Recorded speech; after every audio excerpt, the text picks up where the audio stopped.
Hey guys, this is your host, Kasey Mock. As you know, the podcast is presented by Mock Ranches. Now, I'm obsessed with information and data because I believe it's the future of every industry, not just our own. The challenge is, I'm not a tech guy. I can hardly type, and I certainly don't know how to code. So to compensate for my lack of technological savvy, you might say, I intentionally surround myself with industry leaders to learn from them. And this allows our firms, Mock Ranches, and Keller Williams Farm and Ranch, to be on the forefront of global land marketing trends. So as we study how buyers, sellers, and realtors utilize data to make their purchase and spending decisions, we can start to put together patterns. And these patterns help you choose the right realtor. They help us make the right marketing decisions to maximize exposure for your property.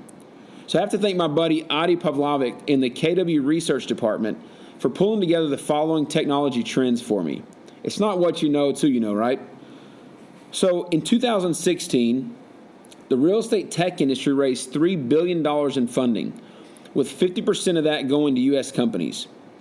Agents and brokers spent a combined $7.7 billion on online advertising. Why? Because 90% of buyers start their search online. But only 10% of buyers and sellers actually select and find their agent online, which means you're still doing business with somebody you know and trust. This is good news. So speaking of agents, in 2016, 90% of buyers and sellers still used a real estate agent to buy or sell their property. That means you trust our service. While print marketing has all but vanished from residential and commercial real estate, it is still very strong in the land business, however. So our guest on this episode is Tom Alexander. Tom's a publisher of land magazines. You've probably seen him on the rack, Lands of Texas or Land Magazine. Tom has been what you might call a pioneer in land marketing trends throughout his career. He's also an avid bow hunter, has recently taken up the old struggle stick, traditional archery. Tom and I caught up at his office in Boerne, Texas, to discuss his recent hunting season and trends in land marketing. If you're as passionate about Texas ranches as I am, you'll really enjoy this episode. So pick up a copy of Land Magazine or Texas Land Magazine and call us at Mock Ranches if we can help. Bucks to Business Podcast with our guest, Tom Alexander, starts right now.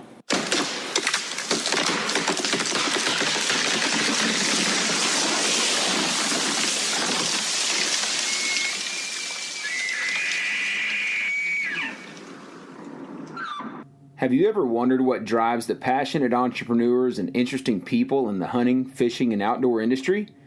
Well, I did, so I set out to meet them. Aldo Leopold said, "There are those who can live without wild things and those who cannot. These are the exclusive interviews with those who cannot." My name is Kasey Mock. In 2008, I turned my passion for wildlife into a career when I launched our hunting firm, Fever Pursuit. Our family of companies has grown and now includes wildlife management and ranch real estate sales. I get to work with some of the best people and top ranches in the country, and I want to share their stories of adventure, failures, and the business principles that have led to their success. This is the Bucks to Business Podcast, presented by Mock Ranches. Tom, thanks for hanging out with us. Good to be here. Yeah, so you're publisher of Land Magazine. A big partner of ours at Keller Williams Farm and Ranch. We're one of the better partners we've got. So I appreciate you hanging out with us, spending some time. Thank you. I appreciate you coming over for the interview. You bet.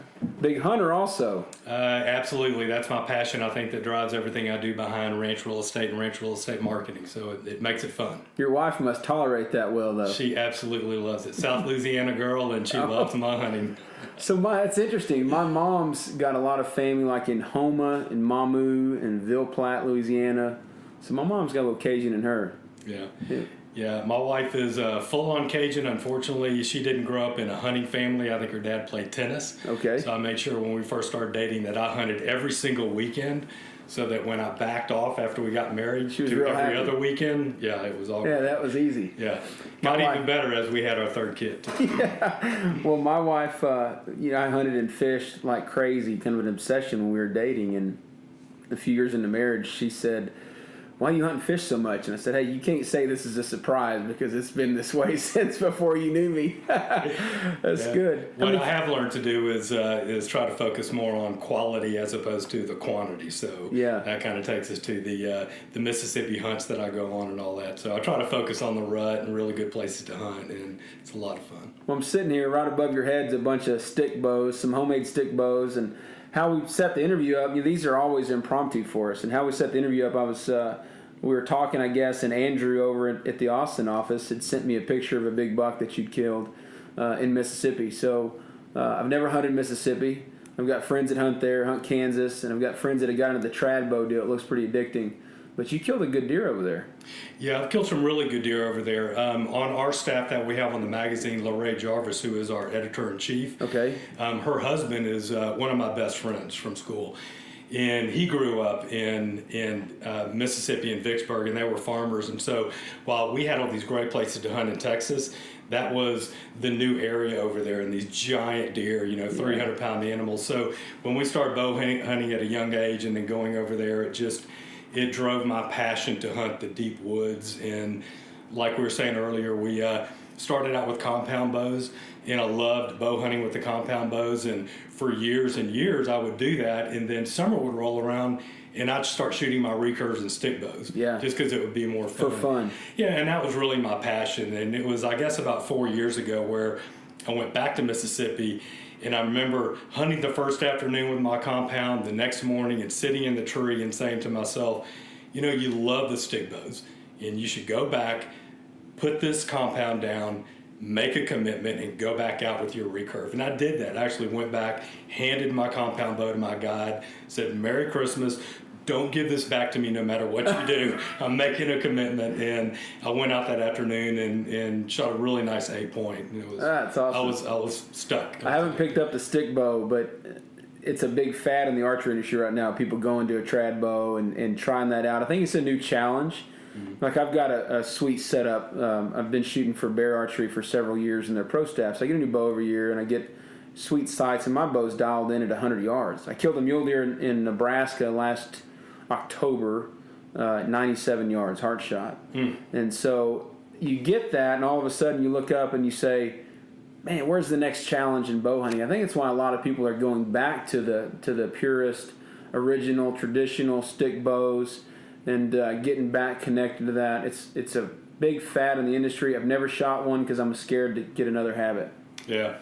It's I guess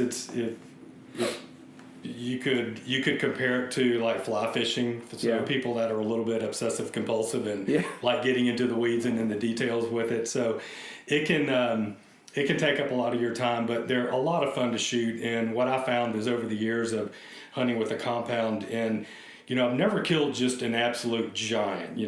Here above my left shoulder is he was close to a 300-pound 8-year-old 9-point that scored around 152. That's probably really my best free-ranging whitetail. And I shot him at 35 yards. He's a smoker. Yeah, I would never take that shot with the bows that I'm shooting now. But as I said, I feel like I'm kind of starting over. In the first deer that I shot really with my recurve when starting over again, 120-inch 8-point, and then with a longbow year before last, that was just this deer I've got over my other shoulder. And, I'm just working my way up, so where with a compound you get yourself up into the 160s maybe, and then all of a sudden you drop back down. Your standards go down. I'm not going to shoot over 20 yards, and I'm happy to shoot 120-inch deer. Aaron Snyder over at Gritty Bowman, he calls it the struggle stick because it's a constant struggle to shoot the bow. What's the difference? You mentioned longbow on one deer, and then you said recurve on the other bow. Difference in those two? Yeah, recurve limb. A recurve is usually a bow that's a little bit shorter than the longbow. Okay. So more of a reflex-deflex riser. So it's going to be a little bit faster. I wouldn't say it's easier to shoot, but it's faster and probably a little bit more accurate right out of the box. I love those bows, but the more you get into the traditional realm, you start getting to the longbow, which is more, instead of a 58 or 60-inch recurve, maybe it's a 64-inch longbow. It's a little bit slower.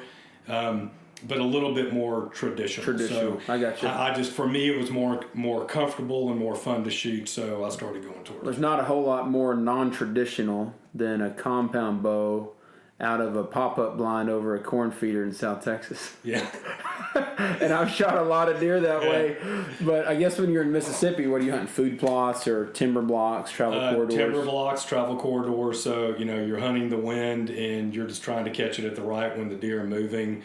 You can do a little bit, depending on your area. If you're Louisiana or Mississippi or Arkansas, which we all hunt in that same little area, there can be some enticement that you put out. So maybe it's rice brand or throw a little corn out. Yeah, but some areas allow baiting, I guess. Yeah, what we found is still the mature deer, the really big deer, they don't often come into any type of bait that's going to be during the daylight hours. Kansas recently switched to allow corn feeders. I think it was 3 years ago. My buddy Billy Gerke, who we interviewed, I think the 3rd episode of the podcast, Billy owns Forever Last. He hunts in Kansas. He's killed some absolute tanks in Kansas with his bow. But a few years ago, when they allowed corn feeders and baiting in Kansas, it was a big deal. A lot of people thought when they're going to kill all these big deer, all of a sudden the deer are going to start coming to feeders. Billy actually invented a feeder called the tree hugger. So it's kind of like your tailgate feeder you'd put on the back of your Ranger or on the front of your pickup or back of your pickup. But it ratchet straps to the side of a tree, so you don't have the legs of your traditional corn feeder. Can't see it. It's better for video because you can't see the feeder. It doesn't look like the deer's eating under a feeder. And he has this tree hugger that he built for up there in Kansas because it was not as, it just wasn't as, you can see it. You didn't stand out. But he says the same thing, that they don't always come to the feeders like these Texas deer do, that those deer are still better to hunt bedding areas, travel corridors, timber cuts. I think that's right. We've had a lot of success if we're hunting in, Louisiana where you can bait. And what we found is if you're in a block of woods and those deer are rutting, well, those bucks are chasing the whitetail does and they're just on their way to a bedding area or a food source. Maybe it's a tree, but they're not typically coming to that area for an attractant. And once you put that attractant out there, then those deer know they're coming to that area. They start circling around downwind, and you're going to see more deer, but you really typically don't see the older deer. That's a good point. Do you use an ozonics machine? I don't. Okay. I just got my first ozonics machine this year. I think it's kind of a game changer for bow hunting.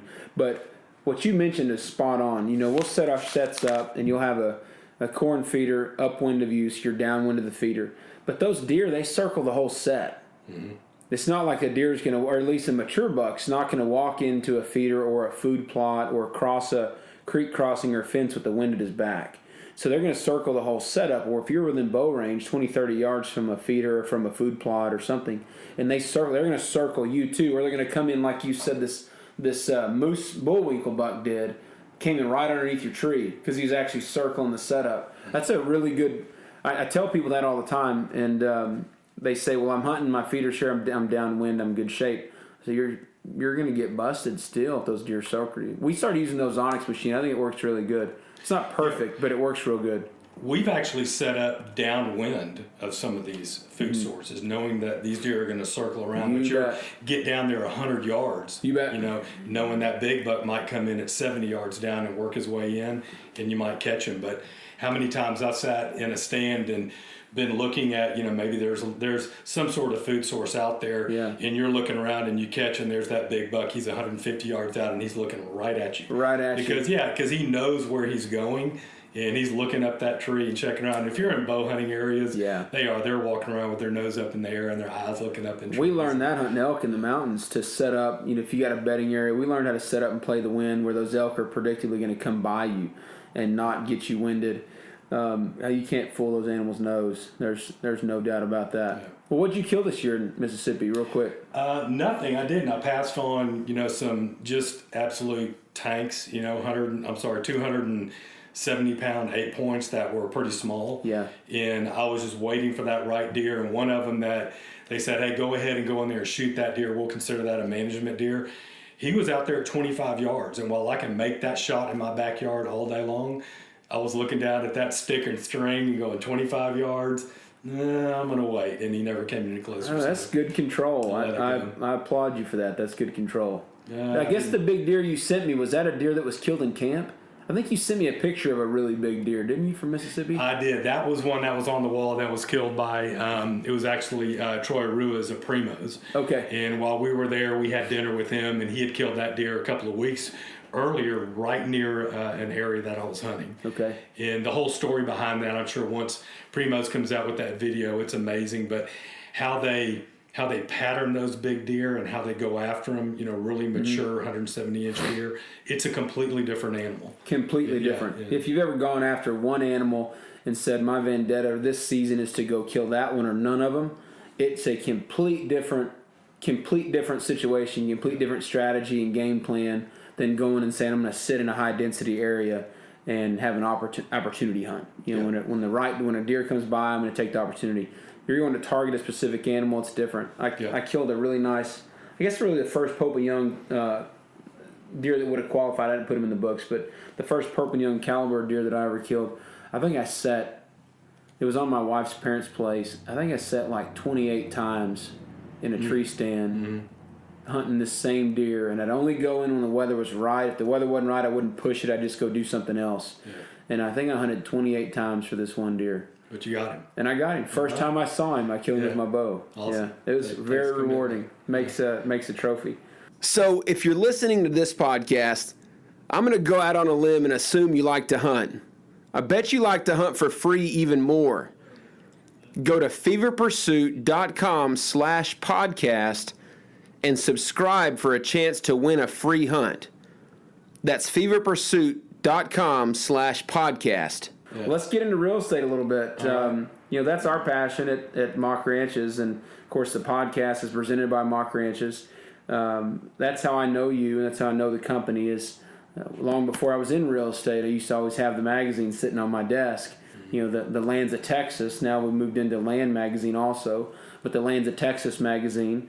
And so that's how we met. But your history in ranch marketing goes back much further than that magazine. And it's probably come a long way since you've been in the industry. It really has. So I got my agent's license in, I think it was 1982. And then 2 years later, got my broker's license and was dabbling around with limited partnerships and all that back in the 80s. And then, at that time we had some complications in the market. And so from there, I went on. 18% interest rate complications and things like that. Yeah, and values going down. I think over a matter of 3 years, the market went down approximately 32%. And from the time it went down to the time it came back, it was 8 to 9 years. Yeah. And it was a struggle, and RTC was involved and all of that. So Gary Keller looks at us all the time and says, y'all complain about the market. You've never had to go sit down across from a seller and tell them you can't afford to sell your house because of the credits you're going to have to buy back, and rates are 15% or 18% or whatever they were. He said, that's a tough market. Don't tell me about a tough market. Yeah, I remember I knew men back at that time that were investors that had bought properties, and then the market went down. Well, they went ahead and gave it back to Travelers Insurance or whoever it was that was financing it, and then went back in 2 years later and bought that property from Travelers at a lower price. Wow. So it was a different time. And, when I was watching the market fall off a little bit here in 2008, I think I had a little PTSD. I thought, oh my gosh, that's coming again. But, they poured a lot of money into the market. And while we did see some flattening, we weren't seeing near as many sales. The values didn't drop quite as much. So, and now with what's happening, we're really starting to see it come back. Well, I think, the market's strong. I was interviewing a gentleman this morning, and I put my pen on the paper, and I started doing the roller coaster thing. And you go up and down, up and down. And I said, you just tell me to stop where you think the market is today. And he pushed stop, and he asked me where I thought the market actually was. And our market's good. I think it's flattened a little bit. It probably needed to, in my opinion. Here hyper-local, right, directly in Central Texas. Mm-hmm. We've seen prices going up like crazy, and at some point the buyers are going to say, "Whoa, I'm just not doing that." I think we're at a little bit of a point in Central Texas where we're going to stop seeing prices go up as rapidly as they've have. Mm-hmm. But I can tell you this: the last 2 months, you've never seen the phones ring. Y'all probably seen the same thing. It's been unbelievable the amount of phone calls, interest in our big ranches. 2016 was pretty slow for big ranch sales. Mm-hmm. We had here in Texas the chronic wasting disease that hurt the deer properties. The oil and gas business was not good, and that drives the hunting industry. Cattle prices were not good, and all those things turn into a weak. And the political climate was a circus, and all those things turn into a weak ranch market on the big ranches. The big legacy stuff out west that y'all work with kind of saw the same thing, but I'm really, really proud to see those coming back strong this quarter. Yeah, I am too. Doing the magazine and selling most of the Texas magazine, I talked to 75 or 80 of the elite Texas ranch brokers that are out there, and the majority of them have said that December was their best month of all of the months last year. Yeah. And really, regardless of what you say about politically, what happened with the elections, the confidence is back in the market. Yeah. So whether prices go up, that's yet to be seen. But I think there's a belief out there that we're headed in the right direction. Yeah, no, it's been encouraging. Talking about the right direction, the direction that marketing these properties is going is the compression of time in which it changes how we market these properties and how buyers respond and how we get properties in front of the world. It's changing really fast with technology. You got in when the internet was brand new. I did. Actually, the internet, I remember when I was starting my very first magazine back in the early 90s, and that was my idea was, there's really no color publications out there to do ranches. So when I would go sit down with some of these just legacy ranch brokers back in the day, John McCullum or Frank Childress or Ken O'Meara, these are the guys that sold. There was a group of them, probably about 10 brokers, individuals that sold the vast majority of the ranches out there. Mm-hmm. And they were putting their properties in the Houston Chronicle on the weekend or the Dallas Morning News, but they didn't realize the amount of money that they were spending on those black and white text ads. Yep. So the ad would come out on Friday, be there Saturday and Sunday, and in the trash by Monday or Tuesday. No residual effect. And I went to him and said, let's do a direct mail piece. Let's do a color publication. We're not going to put a date on it. And let's mail it out there to the people that we know have money. And it's just something that took. Actually, I think I got lucky. I hounded these brokers so much that they just wanted me to get out of their office. Yeah. So they said, okay, we'll advertise with you, just go away. And we were very fortunate. We launched the first magazine, like I said, in the early 90s. And I remember my wife at the time was working for Exxon. And I remember in our little apartment, she was over in the corner and she was hacking away on the computer going, there's this thing out there called the web. You wouldn't believe what's going to be happening. And she actually quit her job with Exxon, came to work with me for me. We moved up to the Texas Hill Country and really took off with it. And it was at that time that the internet was just really getting going. We were taking the properties that were in the magazine and putting them on our website just to have properties on there. We're just giving it away. And I remember at one time we went from putting these properties on the internet and the brokers going, okay, I see it on there. What's it going to do? We just want to do the magazine. And then one day we got a phone call and the guy said, can you take one of my other properties and put it on there? And then people started paying for the memberships. Yeah, this was on our website that we were doing at the time. And so fast forward, we had a Texas magazine, a Rocky Mountain magazine. We launched our website. And then, and again, that was not Lands of America. That was a different company back in the 90s. Yeah. And it took off. And we sold that company in 2001. It was still the magazine that was the majority of the sale. Mm-hmm. But the website was a tenth of it.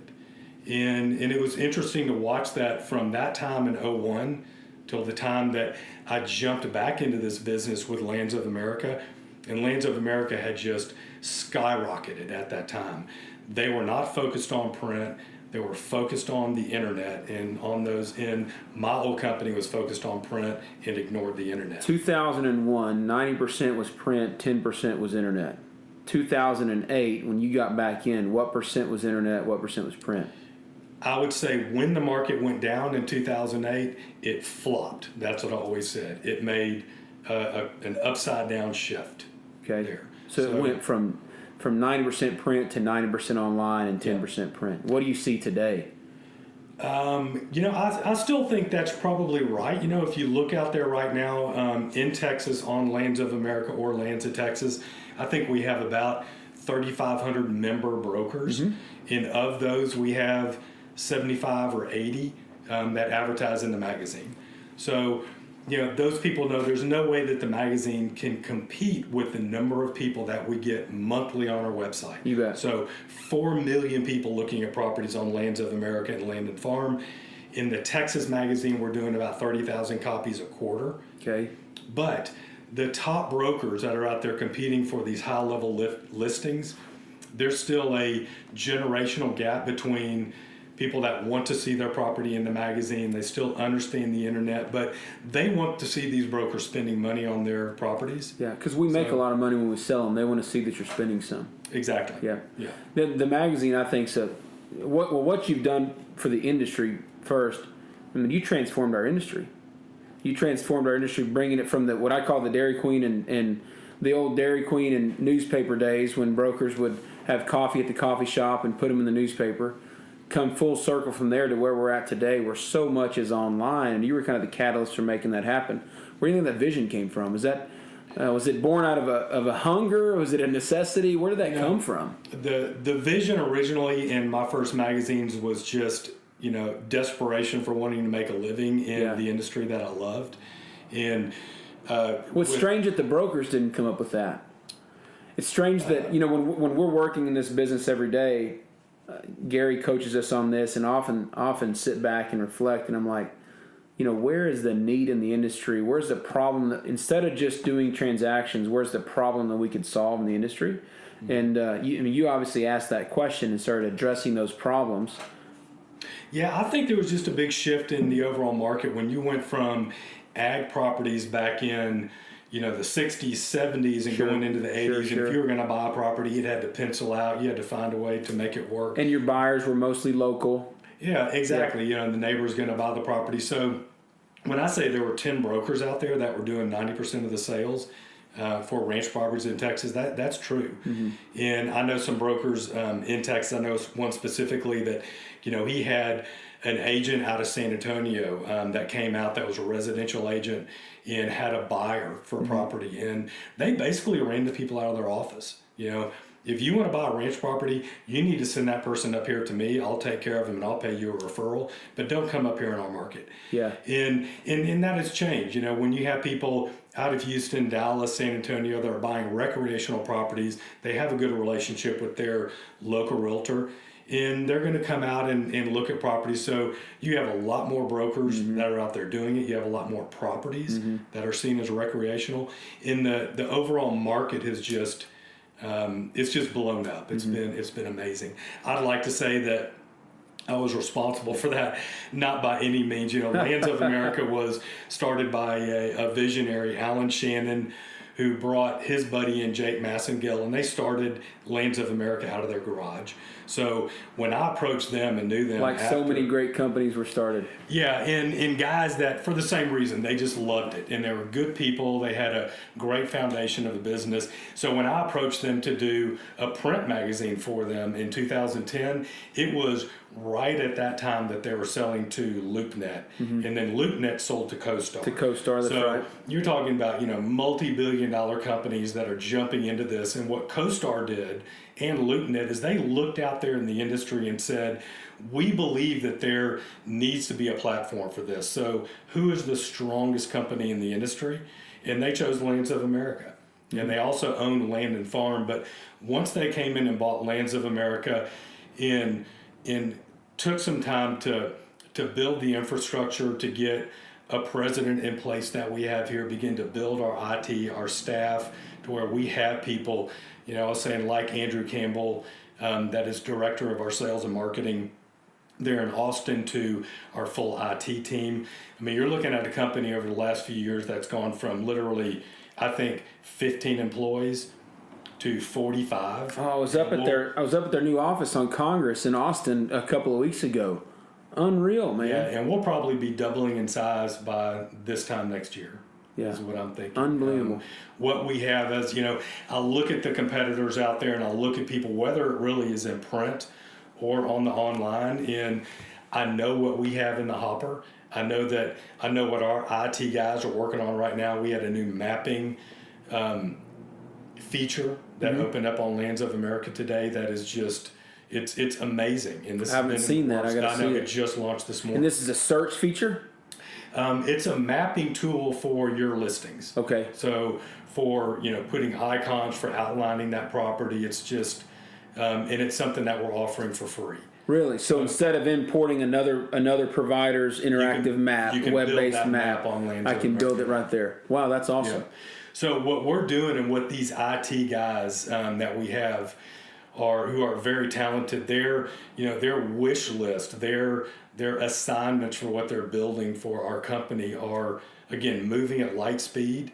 And we have projects set for a year out. Mm-hmm. And so I'm watching right now. We have Lands of America, we have Land and Farm, we have land.com, which is our full network that we're building, which we're not actually launching until the end of the year. But we have features off of that now where it's going to function kind of as a B2B for a short period of time, where we're taking the articles from the magazine, articles from online, and special features and incorporating that in. It will really, when we're done with this at the end of the year, as our founder and CEO, Andy Florence with CoStar, his vision is a total paradigm shift in the way that we search for rural properties for land. And that's happening. And it's very exciting to be a part of it. We get the right empire builders in the right place with the right company behind them. And man, technology today makes it so easy to go viral, and that appears to be what y'all are doing. But I think it's intriguing in our business. I see, and I like your input on this. I still think we've got a separation, a generational separation, and a cultural separation in our buyers and sellers, because so many of our buyers are still, so many of our sellers are still traditional landowners, old family landowners. A bunch of them still are older generation.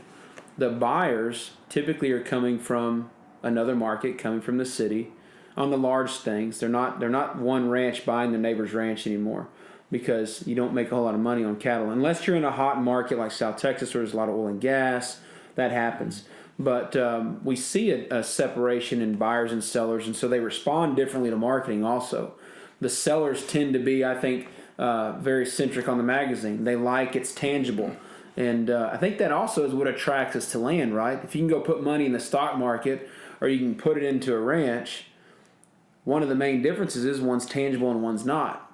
Mm-hmm. And so if you're that kind of a person, you like to touch and feel your assets, and you enjoy the ranch business, you enjoy the legacy factor there, I think it's what keeps drawing you back to the magazine, because you pick the magazine up and it's a legacy type of a magazine. You feel like you're looking through some of the finest properties in the country. It's a magazine that if you're looking for a ranch or not, you enjoy flipping through the pages because it's put together well, and it's got that tangible feel that kind of connects you to the land. Whereas if you're a buyer and you're wanting to expedite search and you're wanting to look through data and look through content, the buyers, I think, tend to be looking on the portal online, on Lands of America or land.com or Land and Farm. And we get about equal leads from both of those, honestly, from landandfarm.com and landsofamerica.com. I wasn't even using Land and Farm until Andrew introduced me. I didn't even know about it because Lands of Texas is so strong in Texas. Mm-hmm. But when I took over the Farm and Ranch division for Keller Williams Realty, we had some of our brokers from around the country come to us and say, Lands of America is not that strong in our market. Mm-hmm. And so I brought that to Andrew, and he says, yeah, but Land and Farm is. And I said, so? He said, we own them too. I said, okay, perfect. Yeah. So that's why we started leveraging both platforms. Yeah. And I think what y'all are doing with land.com is going to be really, really cool, really good for the industry. Our agents are excited about it because we're able to, Andrew's done a very good job of explaining the additional leads and the additional traffic that y'all are predicting that's going to get. And I think you got really, really high buy-in from the industry. Yeah, we do. It's actually very exciting. And you're right, Land and Farm seems to be more popular right now on a national basis, and Lands of America on a more statewide or Texas basis. And I think that's just basically because Lands of Texas started here in Texas. Yeah. And then we built those other states along with that. And I think you're right about a generational thing with the magazine. It's interesting. We have partnerships in the magazine with the Texas and Southwest Cattle Raisers Association. Yes. So we do articles about the TSCRA, and then we also mail out to their members. So a lot of those members, if you think about, here's a cattleman, and that property has been in his family forever. his family is coming up and really doesn't have the desire to keep that property, and they want to get it out there and they think about marketing it. That guy, he gets the magazine in the mail, and then he gets an introduction into, well, who are the top brokers that are out there, and then that may cause him to go online, but he's not typically online every night. Well, I think you nailed it right there too. The magazine to me, and you and I've had this conversation as I go back and build my marketing budget for the year. You and I talked a couple of weeks ago about this. The magazine for me, I think, is as much of a listing tool as it is actually a property sales tool. Mm-hmm. It's a way to look really, really good to property owners and showcase what you do. So when they think, because you know this, right? If I'm a buyer or seller and I start thinking real estate, I'm going to think about two people. I'm going to talk to two people probably. On an average, most people will only talk to two brokers. And so how do I compete and position to be one of the top two in their mind when they get ready to make a decision? Well, the magazine's one tool to do that. Depending on who your target is, you've also got the website, and you all do things on social media to share brokers' properties and broker spotlights through social media. Mm-hmm. So you're doing a lot of different things to appeal to different buyer-seller markets and also appeal to a guy like me who's pretty digital. I like digital because I like to look at analytics. Mm-hmm. Right? If I spend money, that's the conversation we had. And I honestly think I need to be doing some more in the magazine. But I like analytics. I like to be able to spend $2,000 and see how many clicks that got me. Sure. And so I like that the company is not so focused on the magazine or online, that it does offer a good solution, and I think a valuable solution. I've never, you can ask Andrew, I've never spent money with one of your companies and thought that wasn't money well spent or didn't get a good return on that. And so I like that. I like what y'all do. Well, thank you. I think one of the most important aspects of, if you put yourself in the position of that broker, that agent that has that listing and he's trying to sell that property, when you first meet that seller, you want to get that listing. You want to tell that person that you believe in that property as much as he does or she does. And so you're going to take that listing and maybe you take it a little bit high price because, of course, the seller of that property believes that is the nicest property. He should be getting at least as much as not more than down the street. Oh, yeah, everyone. And then, and then 6 months goes by and you've had a couple of phone calls with them, and then things start to slow down a little bit and you're going, golly, 6 months gone by. Maybe I have 6 months left on this listing. And you get the phone call and he calls you up and he says, we need to meet. We really want to sell this property. And basically, why haven't you sold my ranch? Yeah. And when you can go back to him and you can begin to switch that conversation to, let's talk about that. Because I don't really think it's, why haven't I sold your ranch? It's, why hasn't your ranch sold? Yes. Because we are marketing it in the magazine. We are doing everything digitally. We've got all the bases covered. We got some response, originally online. But it looks like, we have some issues here that we need to deal with. And maybe that's something down the road, which brings you to location, or maybe it's just simply the price. But I think when you can stand tall before that seller and say, this is why I think we need to get our price in line with the market out there and back that up, then you've got a sale.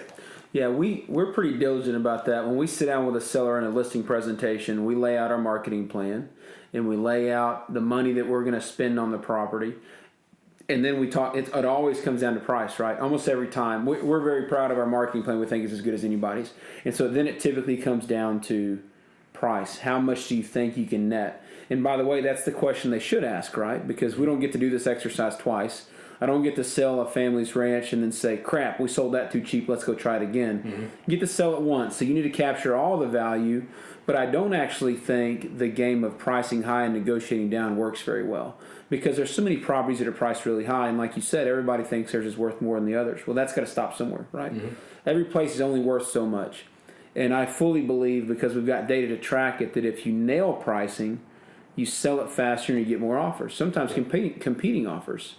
And I think sellers, sometimes it gives them anxiety. If you put a piece of property on the market and you get a quick offer, I think it gives them anxiety. They think, man, did we price it too low?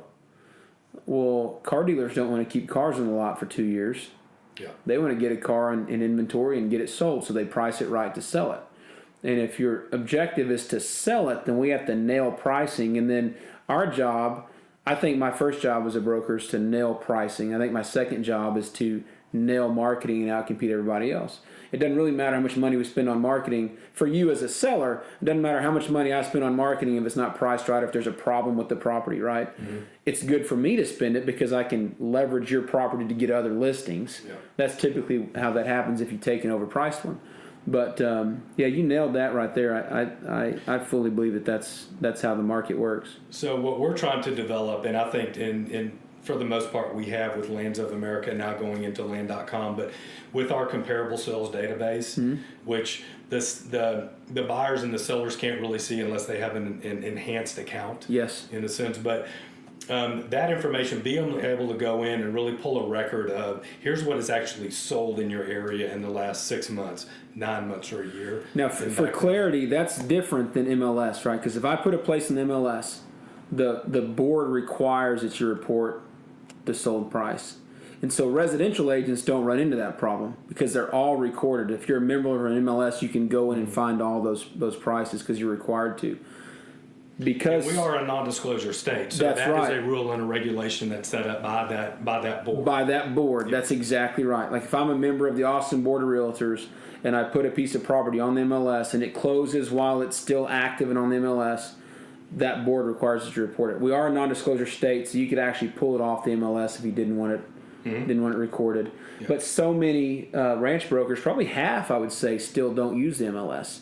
For various reasons. One, they don't want to attract the wrong kind of buyer. They don't want stuff. There's a lot of reasons they don't. Probably half of them still don't use it. And so I'm very appreciative of the comp database and the recently sold numbers. Why do you think, though, here's a question. Why do you think a lot of people in our industry don't report the sold price? Because it's a non-disclosure state, and I think we're in a very tight industry. Mm-hmm. The seller of that property just doesn't want that information. Doesn't want it out there. So I remember last year when I was giving out the Landstar Awards, which is what we do for the top properties sold in each region in Texas, mm-hmm. and we do that at the Real Estate Center Texas Outlook Conference in San Antonio every year. So there we are. We have a room full of basically 500 of the top Texas brokers and agents, mm-hmm. and my first question standing up out there was, how many of you brokers out there want a fully capable, comparable sales database to search so that you can see the comps on properties? And almost every single broker raised their hand. And I said, now, how many of you are willing to participate? And probably 10% of them raised their hand. Yeah. And that's it. They just don't want it. They want the information, but they don't want to do it. So what we're doing with the Landstar Awards is we're recognizing those brokers mm-hmm. that are doing that. And we believe that, we try to tie it somewhat to, you can't view this information unless you put your sales in there. Mm-hmm. But I think there's ways that people get around that, and we're actually allowing them. But overall, we think it's going to help the market in the long run. I think it does help. Information and its data. I think it does help.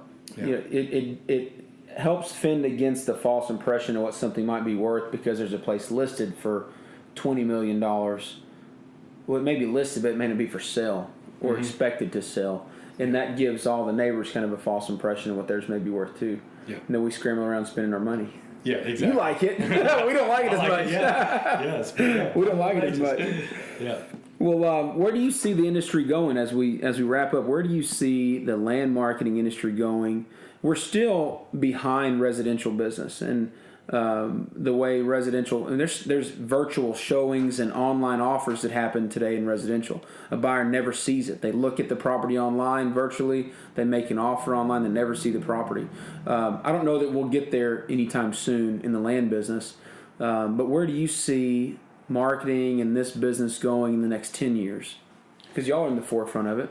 Yeah, I think it will continue to go the route that it is. Honestly, I believe that for at least a generation, the magazine is going to be very popular. And what we're doing is, by utilizing this massive footprint that we have out there online, mm-hmm. we're able to, I would say, filter down and get people to opt in to receive the magazine that would appreciate the magazine.